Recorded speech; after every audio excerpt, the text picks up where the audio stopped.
All right, so I want to cover a paper here called Top Challenges Your B2B Buying Group Are Facing and How to Overcome Them. Right? This really is a critical paper for understanding the implications and some of the changes that are evolving right now in GTM orgs as enterprises make purchase decisions and we, as marketers and sellers, approach them going forward through 2024 and into 2025 and then and beyond that, right? So the paper starts out by covering the evolution of the buying committee. All right, Jan Zvel. But here's the thing. The buying committee, even though it's a term that's been thrown around a lot in the last 4 years, and it basically means we have multiple people who weigh in on business purchase decisions, the paper starts here, right? Because it sets the foundation for what's really happening today, right? And in today's market, companies are taking a defensive stance when it comes to purchases, and everyone involved is suffering from FOMO, right? The fear of messing up, right? So this means in the real world that companies are more likely to buy from vendors that they already trust, all right? So the new vendors have their work cut out for them, okay? This also means that the buying committee exists to evaluate new vendors and to de-risk new purchases. So here's where the paper gets really interesting. All right. So I want to highlight this passage right down here.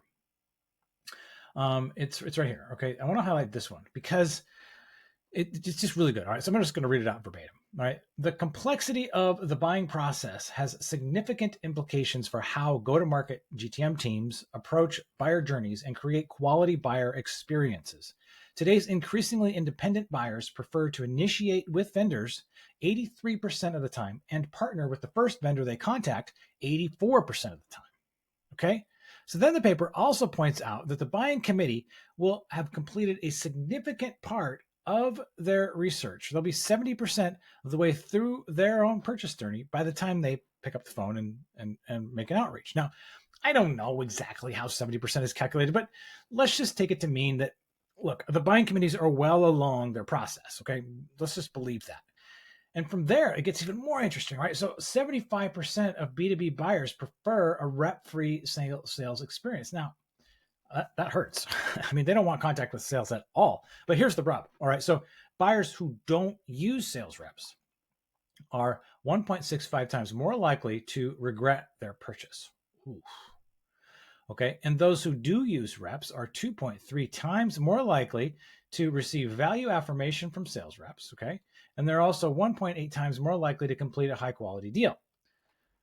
Okay. Look, I'm not 100% sure what value affirmation means or how you define a high quality deal, but the big idea is that good sellers make for better outcomes. Okay. Sales isn't going anywhere, but we're going to have to make some adjustments. Okay. Here's the key statement. Adjusting sales strategies to accommodate buyer behavior is essential as buyers become more independent and technical in their understanding of their business needs.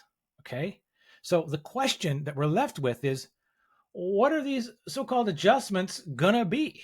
I mean, all right. So the paper then, all right, it goes on to offer a case study here, which is really, really actually pretty interesting because it talks about how one company restructured their entire GTM organization and saw terrific results by creating teams that each focused on one persona in the buying committee. Okay, well that's interesting. But let's say short of that, we're going to have to do some things that may not work in your organization. Okay. So, and you can go ahead and look at the Harvard Business Review link if you want to. But let's say that we're gonna be one step short of reorganizing the whole GTM group. All right. And so the paper then concludes by re-emphasizing that buying committees are built to de-risk their purchasing decisions, and that right there, this de-risk thing is where we can focus our strategies, right? So let's just ask, all right, can a given tactic be in line with the market's need to de-risk? And by making it that way, can we create pathways for doing better, right? So I mean, B2B marketing is still going to produce and distribute content, run ads, go to trade shows, create CTAs to capture leads, among other activities, right? And they want to be attractive to buyers. That's not going to change. But are those messages focused on creating or reducing risk for buyers? And from there, what can sales do in its motion to de-risk the purchase, right? How can we position sellers? I'm going to get down here to the bottom of this article here because we want to look at this, right?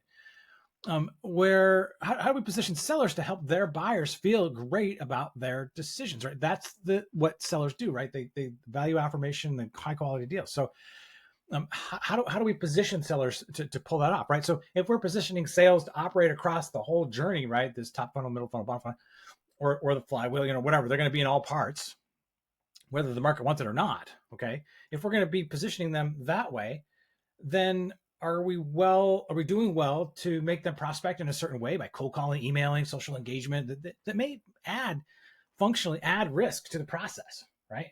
When again, the whole objective is to de-risk it.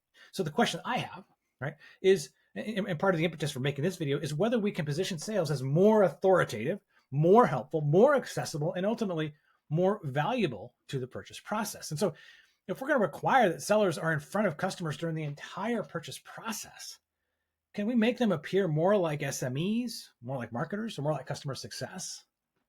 And if we're unwilling to make sellers more valuable during the whole process, or even make them invisible early on, take them out, right? Then we really need to provide ample, qualified, and interested prospects to them in order to expect them to function most highly as focused sellers